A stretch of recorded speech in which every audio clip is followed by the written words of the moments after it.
The enrollment period for families to sign up for health insurance under the Affordable Care Act began today. But with premiums going up, many are wondering what they can do to keep the cost of their health care plan down. News 8's Eric Jacobson now joins us with more. Martha and Mike, November 1st traditionally starts the enrollment period for those looking for health insurance under the Affordable Care Act. Now, depending on the state, you may or may not have to re-enroll with a plan. But with premiums on the rise, experts say it's best to sit down with experts, making sure you find the right and affordable health insurance plan. As technology evolves, healthcare navigators at Workforce Connections in La Crosse say health insurance exchange sites like healthcare.gov in Wisconsin are becoming a much easier pill to swallow. We continue to see the process becoming more streamlined for customers and easier to navigate. But the cost of premiums, navigators say, are rising depending on what type of plan you enroll in. That's why they say it is essential to know if you are eligible for tax credits. 8 out of 10 people are usually eligible for some type of tax credit.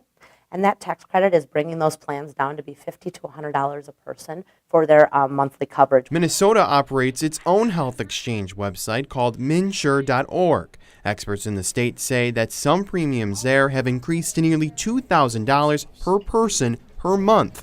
But if individuals qualified for tax breaks last year and continue to this year, they shouldn't see a big difference. They actually are going to see a very slight increase over what they're paying this year, or maybe no increase. But some customers in Minnesota are also being forced to change doctors due to their doctors and healthcare facilities falling out of network. People are either going to have to resolve paying much higher deductibles and co-pays to continue going to their same healthcare provider, or look at having to switch doctors entirely and probably go to a completely different healthcare provider. Whether you live in Wisconsin or Minnesota, experts say the enrollment period is a perfect time to make sure you are getting the best plan for your money. There's a lot of confusing things that happen with health insurance, and we want to be able to help them navigate that system.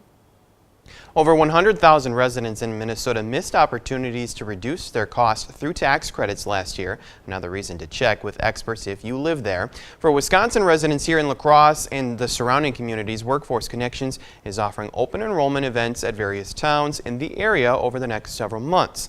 If you would like to learn more, head to their website, www.workforceconnections.org. Thanks a lot, Eric. And the enrollment period ends January 31st. But if you want to make sure you are covered for the first of next year, you must be enrolled in a plan by December 15th.